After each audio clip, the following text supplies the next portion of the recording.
itu dia tadi macam-macam roti. Nah, sekarang manakah roti-roti yang harus bagus untuk kita konsumsi? Apa katanya sih ada roti sourdough nih, Dok. Yang ini ada roti gandum. Ini gandum utuh ya. Ini roti gandum ala-ala. Ini roti tawar. Ada croissant. Yang ini croissant. Nah, ini kita ngebahas roti, ini Kak Indra. Tadi kan kita penasaran ya, kira-kira yang terbaik tuh yang mana gitu. Dan ada efeknya nggak sih buat kesehatan? Di sebelah kita sudah ada narasumber tersayang kita, Dr. Feni, spesialis gizi klinis. Halo dokter. Pagi. Apa kabar, Dok? Sehat. Cerah ya melihat Dokter Feni. Sehat banget ya lihatnya ya. Nah, dokter, ini sarapan apa nih pagi ini? Sarapan, saya pagi ini, telur saya biasanya. Telur? Oh, sama buah. Enggak, ini bubur ayam gitu? Enggak bubur ayam. Itu sarapan Indra ya. Roti? Roti kadang-kadang. Kadang-kadang. Biasa pilihnya roti gandum. Nih, ada fakta mitos nih, Dok. Mengkonsumsi terlalu banyak roti, itu dapat menyebabkan berat badan naik. Fakta atau mitos tuh, Dok? Ini fakta. Oh, fakta. Karena tadi terlalu banyak ya. Karena si roti ini kandungan kalorinya cukup tinggi. Jadi per satu slice roti seperti ini kandungan kalorinya kurang lebih sekitar 70. Nah, belum kita itu kan suka banget menambahkan topping yang manis-manis ya, Kak. Jadi menambahkan coklat, selai, belum keju, itu kan tinggi kalorinya. Nah, kalau kombinasi ini kita konsumsi yang berlebihan, keduanya udah pasti menaikkan berat badan. Jadi gemuk. Nah jangan sampai lagi. Udah usaha susah. Nah dokter, ini katanya kandungan roti tidak memiliki serat sehingga sangat susah dicerna. Tapi tunggu dok, jangan dijawab dulu. Sesaat lagi tetap di Hidup Sehat. Ya, pemirsa Hidup Sehat masih dalam acara kesayangan kita Hidup Sehat. Masih bersama Dr. Feni membahas mengenai roti. Nah, tadi ada pertanyaan yang belum dijawab nih, Dok. Mungkin masyarakat perlu tahu nih, katanya kandungan roti tidak mengandung serat sehingga sulit untuk dicerna. Ini fakta atau mitos? Nah, ini mitos, Dok. Jadi si roti ini kan berasal dari tepung terigu gandum ya. Sudah pasti di dalamnya ada seratnya. Nah, tapi jumlah serat yang ada di dalam roti itu tergantung roti apa yang kita konsumsi. Kalau misalnya rotinya roti putih nih seperti ini, sudah pasti kandungan seratnya sangat sedikit. Dia per satu slice itu kurang dari 1 gram, dikit banget. Tapi kalau roti gandum yang whole wheat, yang benar whole wheat ya, jadi roti gandum utuh. Kayak gini? Ya, itu biasanya kandungan seratnya lebih tinggi. Jadi dia per satu slice roti yang agak besar seperti ini, dia kandungan seratnya kurang lebih 2 gram. Gimana juga di antara ini dan ini dok, yang ini kan lebih mudah didapatkan kan, kandungan seratnya gimana dok? Mungkin kalau seperti ini lebih rendah ya, yang lebih tinggi seperti ini. Nah lebih tinggi lagi yang whole grain, ya, jadi whole wheat, whole grain yang ada biji-bijian, karena dikombinasi dengan biji-bijian, dia kandungan seratnya pasti jauh lebih tinggi. Dan juga roti yang seperti ini kandungan zat gizinya pasti lebih baik. Jadi ada kandungan vitamin B-nya, lalu zat besi, zinc, magnesium, itu lebih baik. Untuk kalorinya sendiri? Untuk kalorinya sendiri kurang lebih hampir sama. Jadi mau roti putih, roti yang whole wheat, whole grain, kurang lebih mirip-mirip, hampir sama. Tapi memang si roti putih ini memang lebih tinggi untuk kandungan si gula dan karbohidratnya, sama seratnya lebih rendah gitu. Oh gitu, jadi lebih baik untuk yang diet mungkin? Yang diet tentu saja harus memilih yang whole wheat atau whole grain. Kenapa? Karena serat yang lebih tinggi akan memperlambat pengosongan lambung. Sehingga akan membuat kita kenyang lebih lama gitu. Baik dok, nah ini dok, terkait dengan diabetes dok. Ini banyak nih orang yang menderita diabetes tapi masih suka makan roti. Nah, ini fakta mitosnya, roti dengan dasar tepung itu dapat menimbulkan kenaikan gula darah sehingga malah menyebabkan diabetes. Itu fakta atau mitos, dok? Ini fakta. Fakta ya? Ya. Oke. Fakta. Kenapa? Terutama konsumsi roti putih tadi ya, Kak. Jadi si roti putih ini kan dari tepung terigu tadi. Kandungan karbohidratnya cukup tinggi. Jadi dia per satu slice roti seperti ini kandungan karbonya kurang lebih sekitar 13 gram. Dan juga karbo yang ada pada roti putih itu karbo sederhana yang lebih mudah untuk dicerna dan mengandung indeks glikemik yang tinggi, Kak. Dia indeks glikemiknya 70 sampai 80. Sehingga ketika kita sudah mengkonsumsi roti putih, karena indeks glikemiknya tinggi, dia lebih cepat diproses oleh tubuh kita. Sehingga setelahnya kadar gula darahnya cepat sekali naik. Makanya lebih disarankan kalau pada diabetes memilih rotinya yang whole wheat atau whole grain, itu lebih aman gitu. Whole grain, whole wheat ya, itu lebih baik ya pemirsa ya, untuk Anda yang saat ini sedang diabetes gitu. Iya. Nah, dokter, ini ada lagi fakta mitos yang beredar di masyarakat.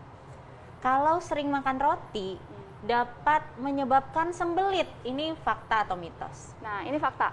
Oh Nah, iya. fakta, tapi Fakta. pada yang mengalami intoleransi gluten Oh, gitu. gitu. Jadi nggak semua orang juga seperti itu. Nah, si gluten ini adalah protein yang terdapat pada tepung terigu. Salah satunya adalah si roti. Dan juga angka kejadian penduduk Indonesia yang mengalami intoleransi gluten itu cukup tinggi. Gitu. Jadi sebanyak 37% penduduk Indonesia ini mengalami resiko menengah untuk mengalami intoleransi gluten. Dan sebanyak 8% ternyata resikonya tinggi. Gitu. Jadi ketika mengkonsumsi roti yang mengandung si gluten tersebut, biasanya setelahnya ada masalah pencernaan tuh, dia mengalami intoleransi, biasanya ada diare atau kebalikannya bisa sembelit, ada nyeri perut gitu. Ya, jadi memang individu seperti itu harus mengkonsumsinya rotinya yang bebas gluten atau gluten free. Atau bisa memilih sumber karbo lain selain roti. Jadi ada nasi, ada ubi, ada kentang, itu lebih aman gitu. Baik. Oh, kalau yang rotinya whole wheat gitu? Nah, kalau yang whole wheat tetap harus memilihnya yang gluten free. Jadi harus gitu. ada labelnya bebas gluten, Oh, Kak. baik. Gitu. Oke, Dok. Ini terakhir nih, Dok. Ini dampak buruk dari mengkonsumsi roti bagi kesehatan itu bisa dirasakan secara langsung. Itu terasa perutnya jadi kembung gitu. Itu fakta atau mitos tuh, Dok? Nah, ini fakta Oh, juga, iya. terutama bagi yang intoleransi gluten, Kak, Oke. tadi. Jadi keluhannya itu selain tadi kan ada diare, sembelit, nyeri perut, salah satunya adalah perutnya kembung. Nah, biasanya si intoleransi gluten bisa terjadi pada yang sensitif terhadap gluten atau pada yang mengalami penyakit autoimun yang kita kenal dengan celiac disease atau penyakit celiac. Ini harus hati-hati. Jadi memang memilihnya benar-benar harus makanannya yang bebas gluten. Ya. Dan mungkin kalau di sini agak susah ya, Kak. Iya. Kadang jarang ada label Ada yang tulisan bebas. label free gluten, Iya, free jadi gluten memang gitu harus ya? hati-hati, harus menghindari.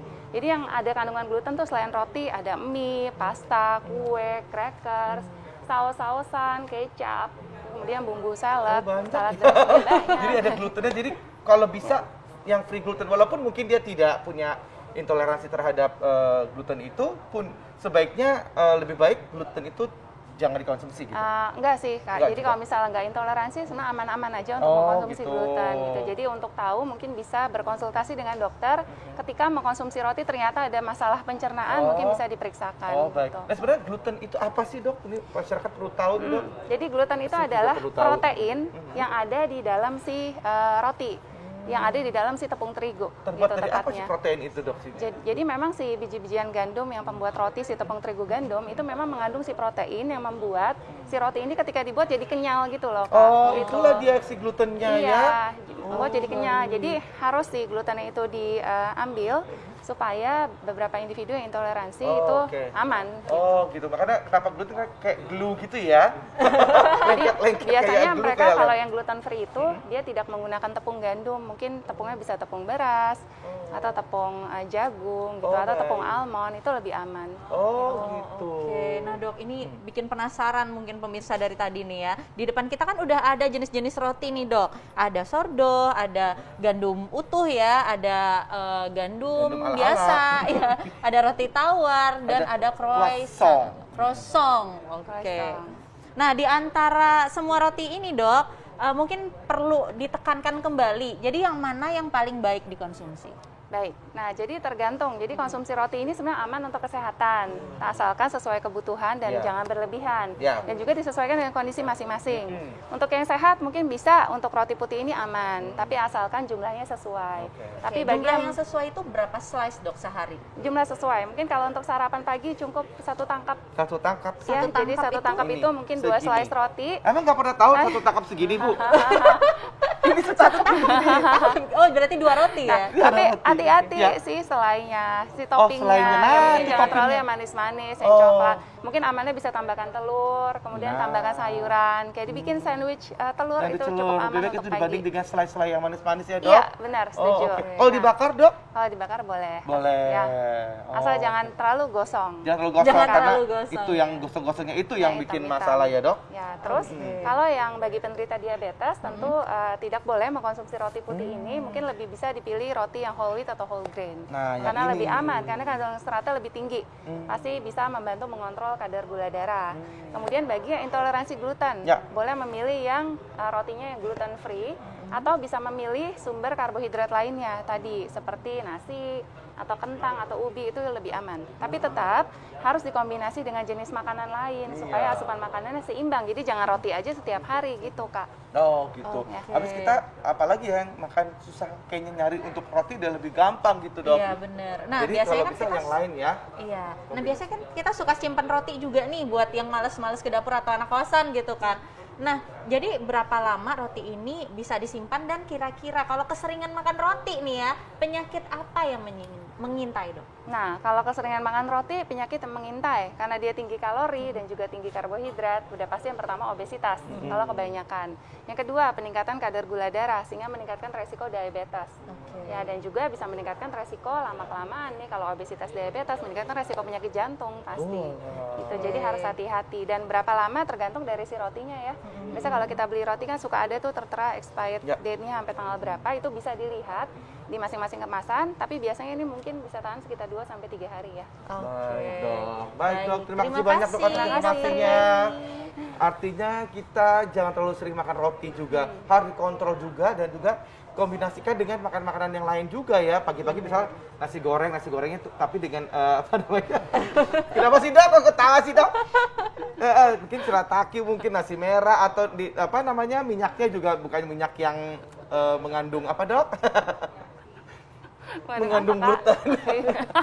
Minyak yang sehat gitu ya dok? Iya. Kan dok saya lagi belajar dok ya, dokter nih biar pinter gitu. Baik, terima kasih banyak dok. Terima kasih dok. Nah Kak Indra, sesaat lagi nih kita masih punya bahasan lain. Jadi kalau misalnya pemirsa di rumah ngerasa mudah lelah, nah padahal tidur cukup, istirahat cukup, makan cukup, jangan-jangan ada penyakit apa yang mengintai? Itu aku banget itu. Oh Sekarang ya? aja aku udah lelah nih. Waduh, Aku kita bahas ngantuk nih. sebentar lagi Oh, Kak iya. dengan narasumber kita. Tetap bersama kami di Hidup sehat.